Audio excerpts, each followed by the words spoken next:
So we have already, in doing the definite integral, talked about it being area under a curve. Okay? With this next part, we're going to look at some more details about area under the curve, because when we find a definite integral, sometimes there's areas that are positive, sometimes there's areas that are negative. And when they ask the question, they might say, what is the area between the curve and the x-axis? Well, then it's a little bit different because you have to forget about those negatives because you're actually figuring out all of the areas. So our first couple of questions are just going to be straightforward ones. We want to find the area enclosed by the line y equals 2x minus 1. We can draw a picture of that. And the lines x equals 1 and x equals 5, and make a sketch. So the main difference in this question from the ones we've had before, the ones we had before, we always had the definite integral and we were evaluating. This one describes a situation, and from this situation you need to recognize, oh, that's just the definite integral from 1 to 5.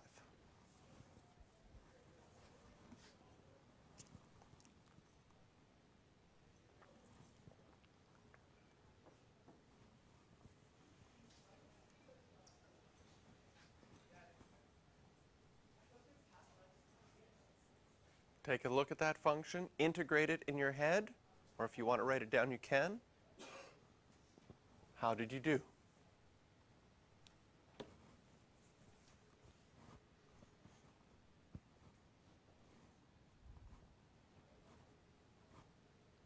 And then to evaluate that, you plug in 5, plug in 1, subtract the 2,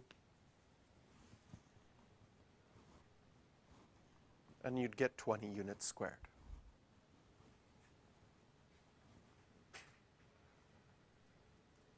Okay, take out your calculators. This is a nice simple function. Do a quick check. Can you get that area to be 20 on your calculator?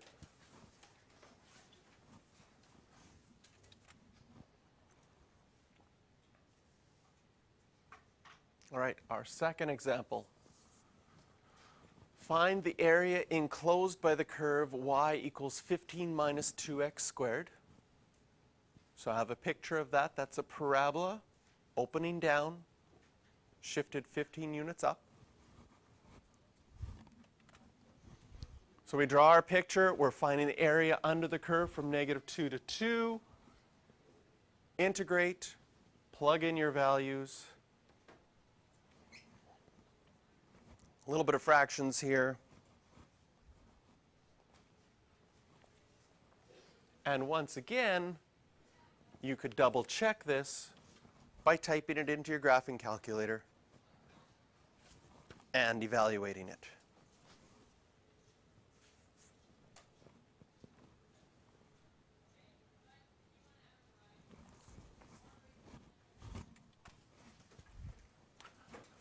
Find the area between the curve cos x plus 1, so that's your cos graph shifted up 1 unit. And we're figuring out that area, which is super cool because that is a super not regular area. If you had to eyeball that area, what do you think?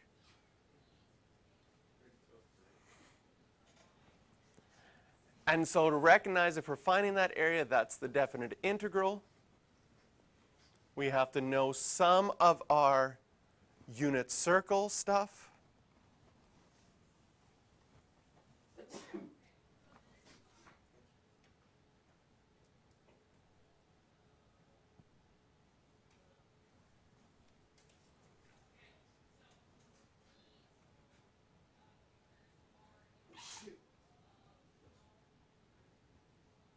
And the area is pi, which is really cool. Okay? If I was doing this without knowing integration, if I was in grade, oh, let's say grade 9, and they drew that curve for me and said find the area, well, I would probably best estimate it with a triangle, and then I would go, oh, it kind of looks like this area here and this area here are symmetrical, so they kind of balance out, and my triangle formula should work. My base is pi, my height is 2. Base times height divided by 2. You can get pi as well. Nice.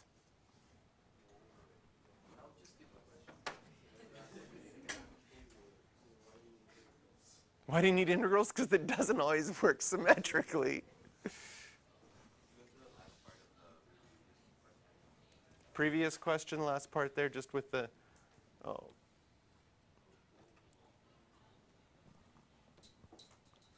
Just with the evaluating part there. It is Pi Day. Happy Pi Day.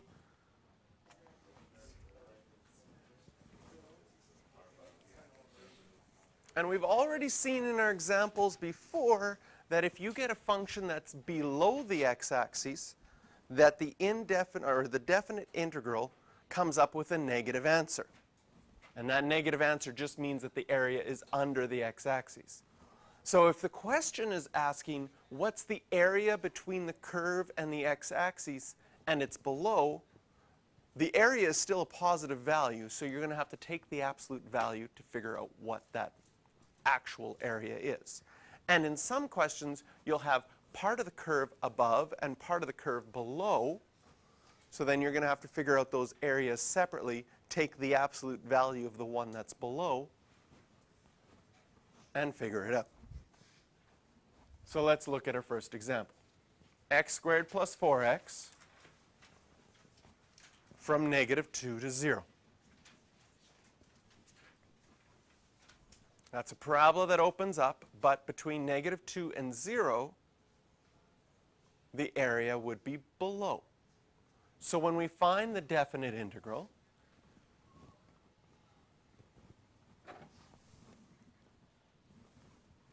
from -2 to 0, that answer is going to be negative.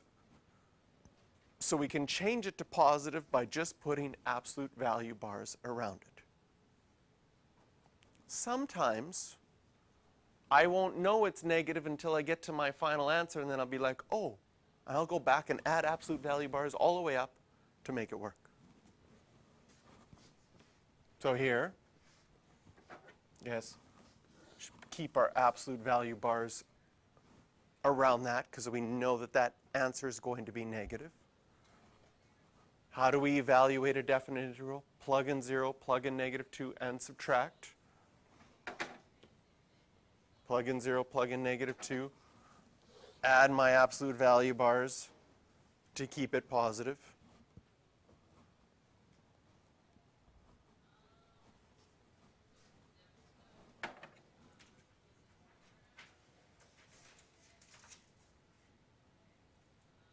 Evaluate it. 0 minus.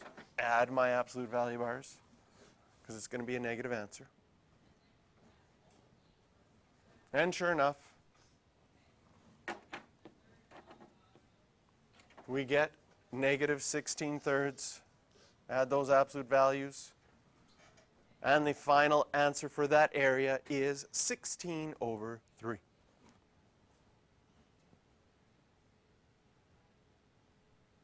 If we don't draw the picture first, we don't recognize that part of that area is below. So drawing that sketch is very helpful for us to see, oh, if I'm finding the area between the curve and the x-axis, in this situation, it's below the x-axis. So in this situation, I'm going to find the absolute value. If you just took the absolute value in the end, and make like a little note, since the area is negative because it's below the x-axis, so the actual area will be +16/3, a little explanation like that would be fine. You don't have to show those absolute values all the way through, but you can do that as well.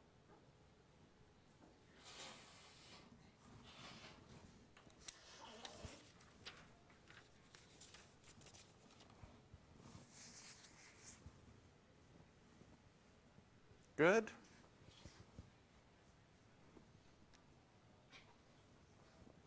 Now, if we went between -2 and 2, same graph.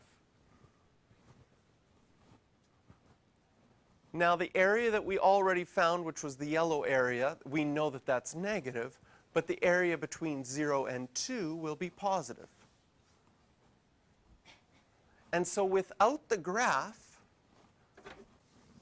if you just went from negative 2 to 2 of the function, this is going to be wrong because it's going to take the positive area and subtract a negative area. It's going to cancel each other out, and you're not going to get the total area. So when you have a situation like this, and the question explicitly said, find the area between the curve and the x-axis, you have to break it up. You have to do the area from negative 2 to 0 and the area from 0 to 2. You have to do them separately. Now, we've already figured out the area between 0 and negative 2 to be 16 over 3. And the area between 0 and 2, I didn't show the work here, but if you calculated it out, it's 32 over 3. And so your final area becomes 16 units squared.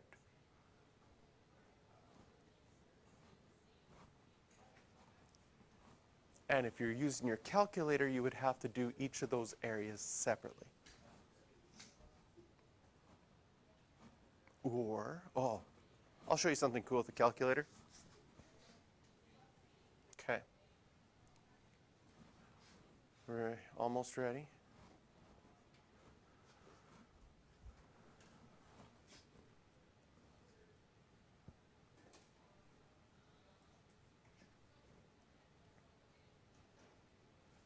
All right, so our function was x squared plus 4x. Y equals, clear this out, x squared plus 4x.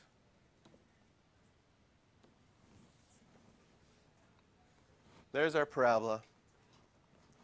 And we wanted to find the area from negative 2 to 0. So we could find that one separately to be negative 16/3. Maybe I go out of here and get that answer and store it as x for right now.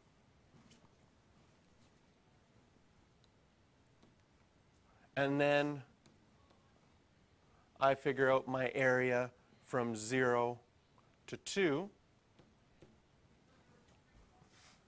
10.67. I get that answer to show up. I add the x that I stored from before. No.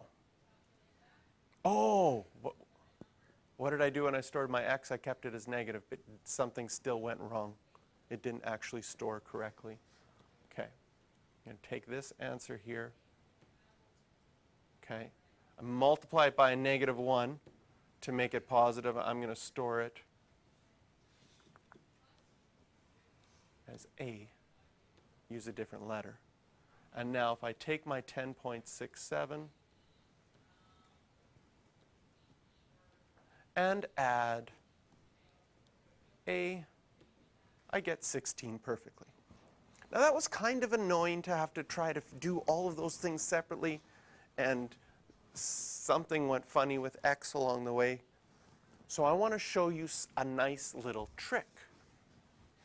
Go to my y equals, and what happens if I math, number, absolute value, and write x squared plus 4x inside my absolute value already? What would that do to the graph? It would just take the bottom part of this parabola and flip it up, right? And now, if I integrate between negative 2 and 2, won't all those areas be positive? And won't it just add them up to make 16 perfectly? Yes! Oh. So you can take the absolute value of your function. All that does is flip the negative parts up. And then your area would work out nicely that way too. If you had a graph, and now I think this is the best solution if you have a graphing calculator. Of course, with numbers like these, most likely would be a non-calculator question. Okay? If they really want you to see that area one part's below and one part's above, and test your graphing skills, this will be on a non-calculator part. Find the area enclosed in the curve. X cubed minus 3x squared plus 2x. How would you quickly graph this?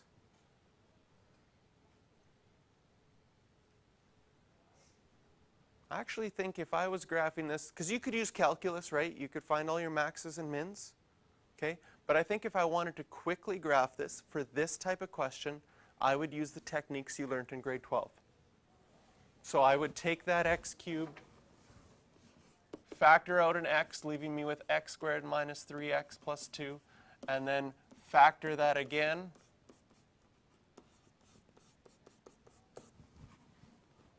To x times x minus 2 times x minus 1.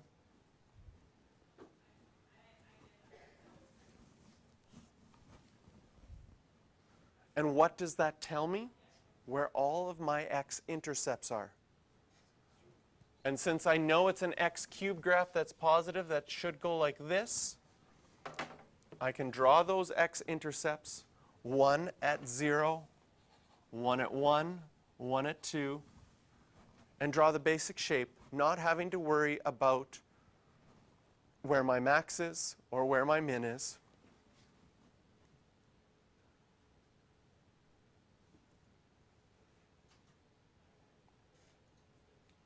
And then I'm going to have the yellow area as positive, the green area as negative, the blue area as positive.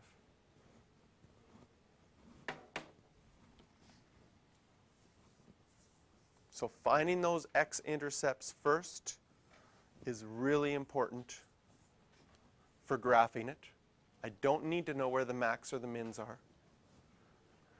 And then I can set up my definite integrals in 3 different parts. Notice I just wrote y instead of having to rewrite the whole function over and over again. And the middle section I added absolute value bars.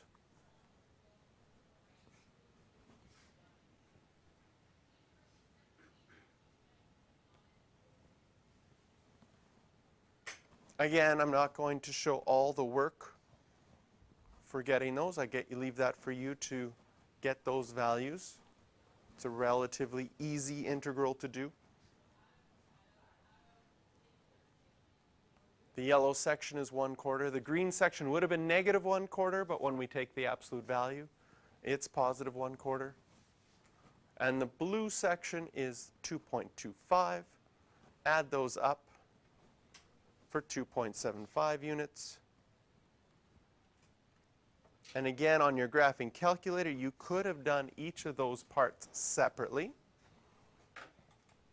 Or you could have taken the absolute value of the function to flip this part up, and it would also flip this part up. But then you could find the area between 0 and 3 that way as well.